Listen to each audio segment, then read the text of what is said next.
Welcome back, people! Hello, everybody. It's good to see you all. Welcome back, ladies, gentlemen, distinguished individuals, to Spyro, A Hero's Tale. Excuse me, let me adjust the pop shield a bit. I'm going to make sure we're not going to be hurting anybody's ears, or getting anything sounding unprofessional. So, we haven't recorded since the beginning of August. Yes, well...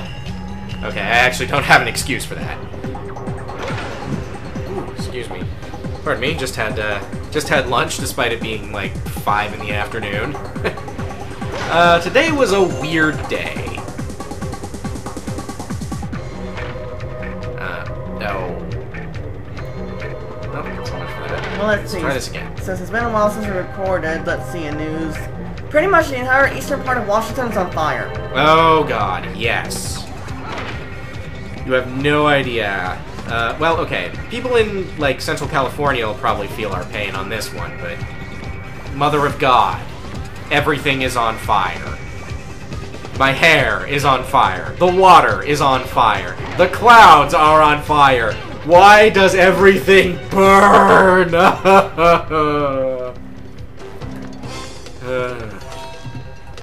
Yeah. So basically, fuck you, everybody who denies climate change. Just, seriously.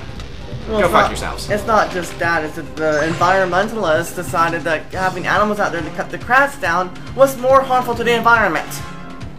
What? I have heard nothing about this. They used to let, like, cattle graze out there, and they used to, like, take dead logs and all that stuff and clear them, and now the environmentalists don't want that because they think it causes harm to the environment. I've heard nothing about this. I've heard nothing regarding that. And we won't get too much into this, but if you're out there, my condolences to Conrad Roy's family. Okay. The kid who committed suicide? His girlfriend pressured him into doing so? Well, that's shitty. And he was depressed already as it is. Yeah, that's really shitty. But anyway, we need to get one more egg. Yes, right. Pull out the map. Do.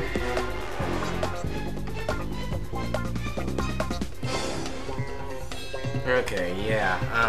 Here's the map. Gotten. Right here, right now. Yeah. Excuse us for a moment as we do some map reading.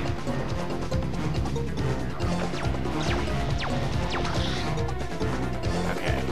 So first possible location would be right here. yeah. Out of my way!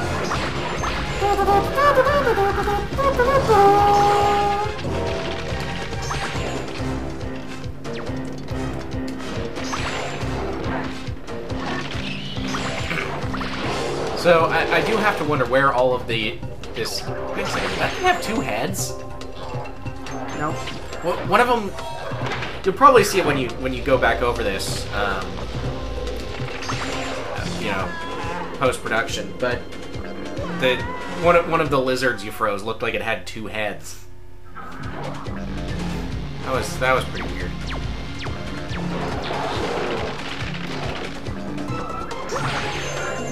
Multi-kill. Ah, yeah.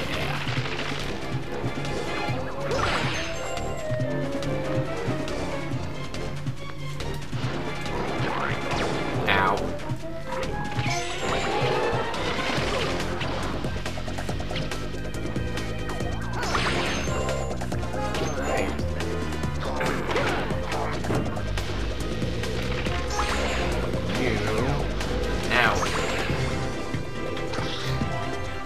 I love how we've gone from basically like Norks in crap gear to cyber Norks. Oh hey, there it is. You're kidding me, right?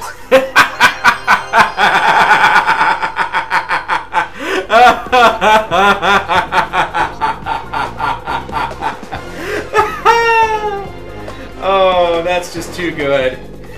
Especially after the frustration you went through in the last session. Oh, that's just gold. I hate you. Meh. Schadenfreude. But anyway, what was the story you had? Oh, yes. The, So, my morning was pretty weird, but, basically what ended up happening was,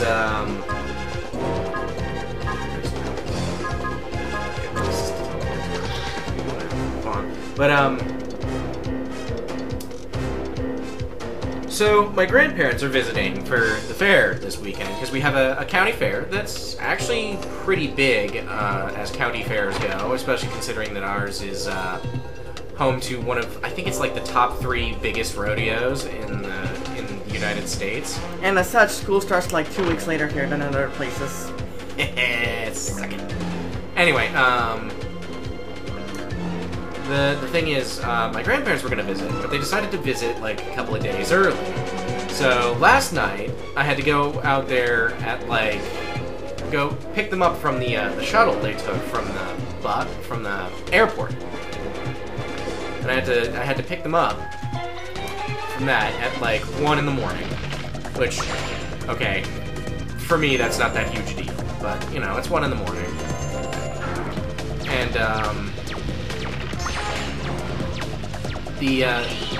they arrive, and they get off the shuttle. They're picking up their luggage and stuff, and there's a bit of a mix-up because a couple of the suitcases look very similar to one of the ones that they have. And we're like, okay, this is the right one. It's gotta be, right? So we grab that and head home. And when we get home, we realize that they got the wrong suitcase. Instead, we got the suitcase of somebody who lives in a city about half an hour, 45 minutes away from here. It's like 1:30 in the morning.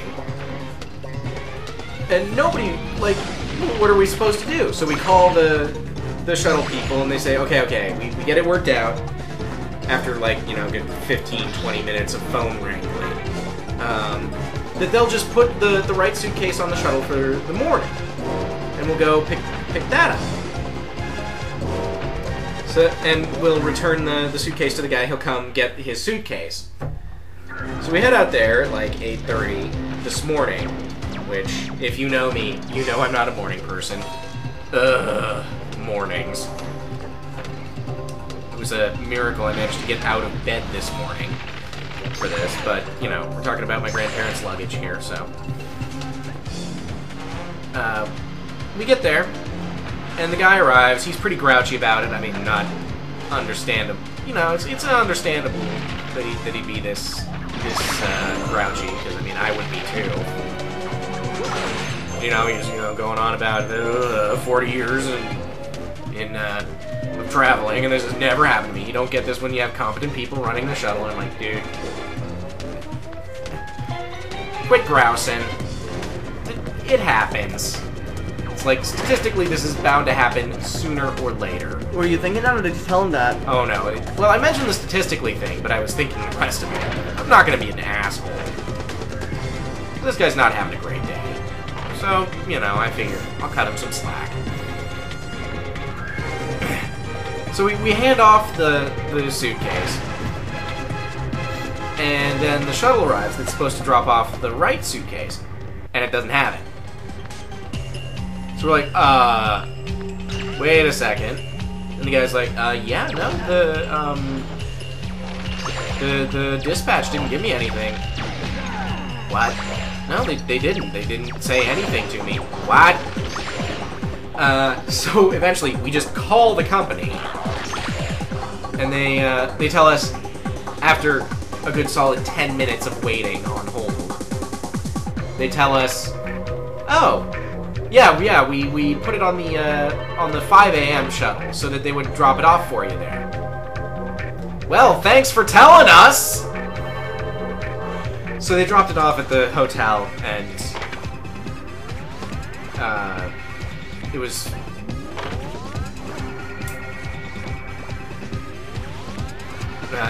just at the counter. But that was my adventure this morning. And where was the shuttle? Where'd you go? Seattle?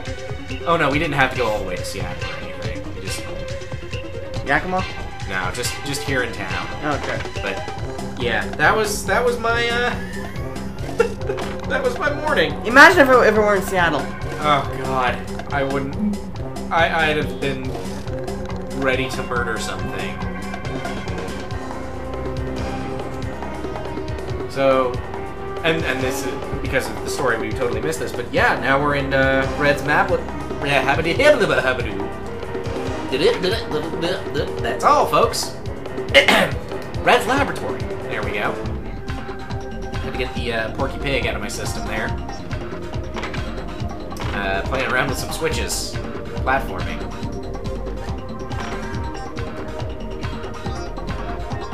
Oops.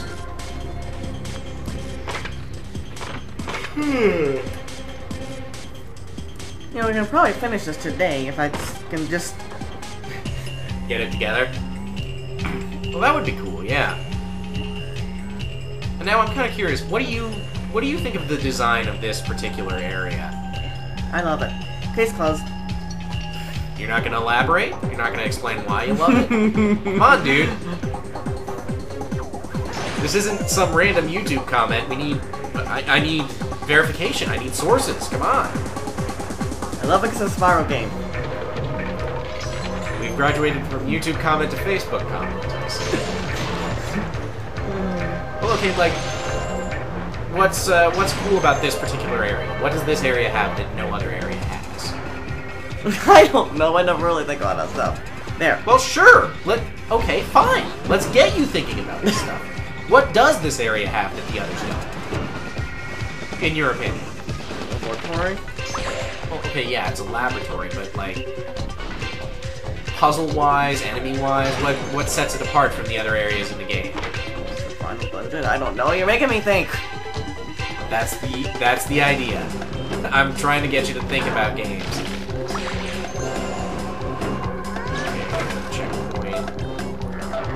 Yeah, it looks like they're introducing some slightly more complex puzzles and such in there.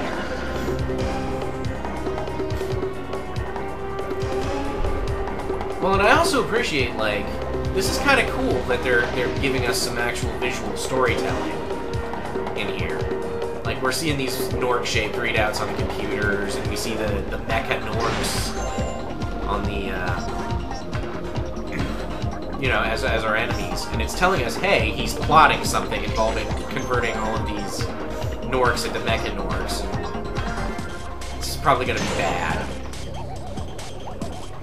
I mean, it would probably be better if, you know, these mecha Norgs were on some major level more dangerous than the regular enemies we've encountered.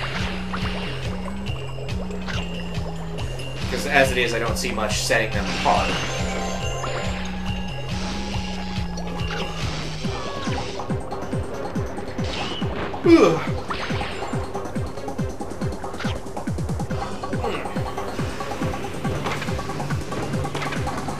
Whoops.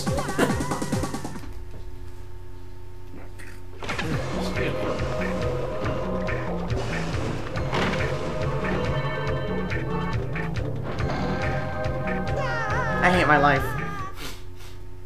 Just take it easy. You don't want to go on tilt here.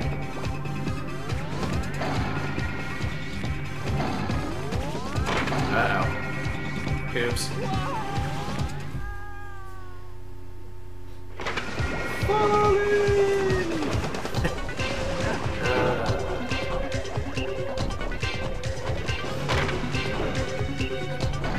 I mean, I guess I'm asking, like, do you enjoy the puzzles or platforming in this segment more than any other? Well, if you know me, you know that I don't really hate anything, so... Well, yeah, but... enjoying something more does not mean hating it. Ooh, that's cool. Well, I mean in the fact that, like... well... Go ahead, Spyro, if you've got money to spend. Celestial Show.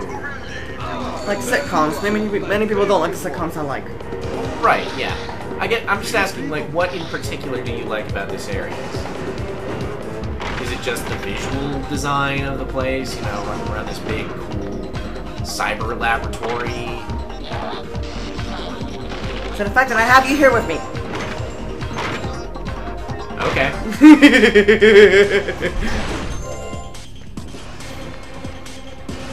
Yeah,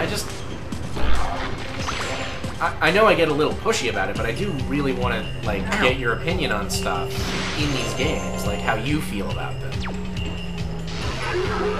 Like, what kind of cool things, what you think about a game that is particularly cool. Because I might have stuff about the game that I really like that might be different from what you really like.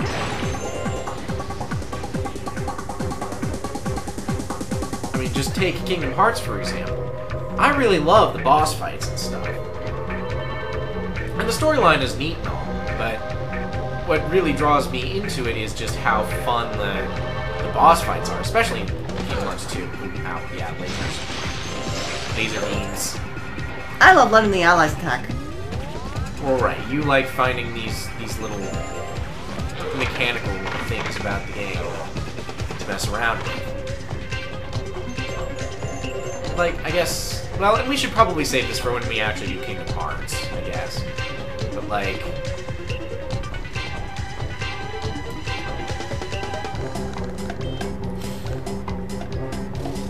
Or, like, if I've been replaying Legend of Zelda Skyward Sword lately.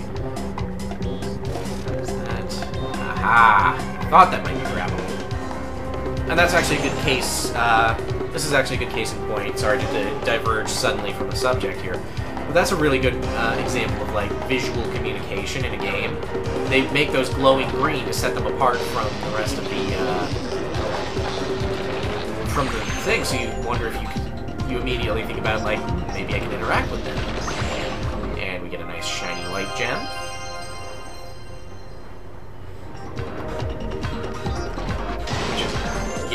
But anyway, like, I've been replaying Legend of Zelda Skyward Sword, and one of the things I like a lot about that particular game is just how expressive the game itself is, and, like, how expressive they made Link the hero in the game, and things like... Though a few of the dungeons were really fun, but it's not my favorite Legend of Zelda game. That goes to Twilight Princess, because Twilight Princess has some of the best dungeons in the series, I think. But you see what I mean about why I would like different games for different reasons? Yep. I've noticed they're doing a lot of time puzzles in this particular segment. Oh, ow. Well, that didn't work.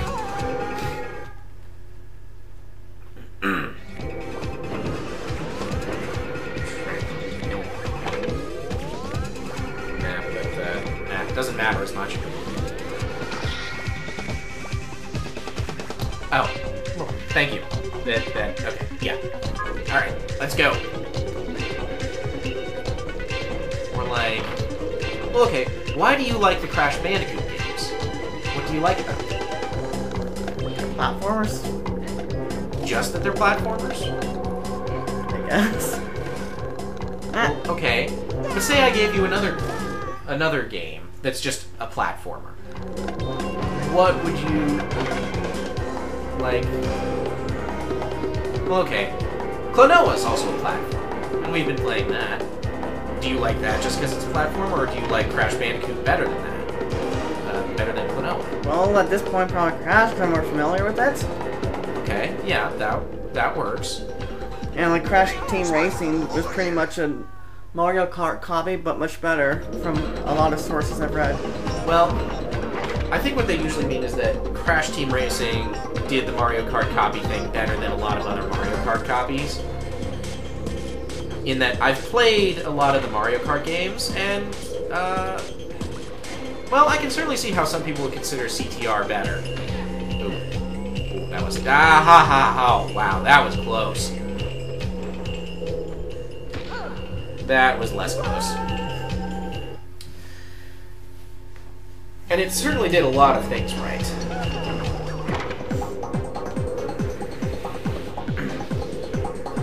But I guess, like, okay.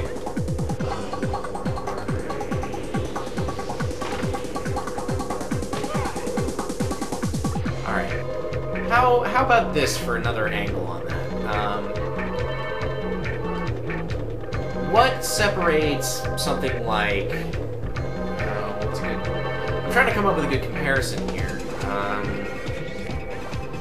Because, I mean, there has to have been some games you played and didn't like. Dynasty Warriors 6. Okay, why didn't you like Dynasty Warriors 6? Because it's crap. What makes it crap? I can't explain it. Let's take it one step at a time. What do you feel like it did wrong, specifically? I don't remember. It's been a long time since I played it, and I'm not touching it ever again. Did you not like... Well, okay. Let's approach it from another angle. What do you like about the Dynasty Warriors series? The Chinese music. So, the music. Was the music in Dynasty Warriors 6 bad? I think that the music was fine. It was the gameplay mechanics that I don't remember much about. I think everything was too much the same.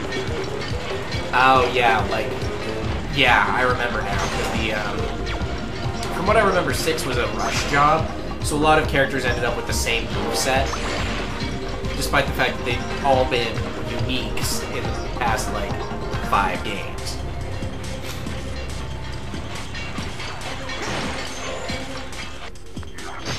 The only thing I can really talk about was certainly Spyro Enter the Dragonfly, but we've already been over that. Right. But despite that, I still like it. Well, yeah, and there's stuff you can still enjoy about a bad game, or a game that you don't particularly enjoy. I don't know, there were so many glitches in non-edition Final Fantasy VII. Well, yeah. Yeah, 7... Apparently it was somewhat of a rush job, but it was a good rush job or something. Kind of. The thing about, the thing we really do need to keep in mind about games in general is that...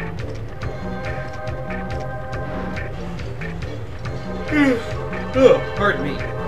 Making a video game is, it's an industry. And as much as I love the care and dedication that generally goes into the Final Fantasy series, there have been cases where they have had to rush certain things or just not done a great job with them. That looks relevant.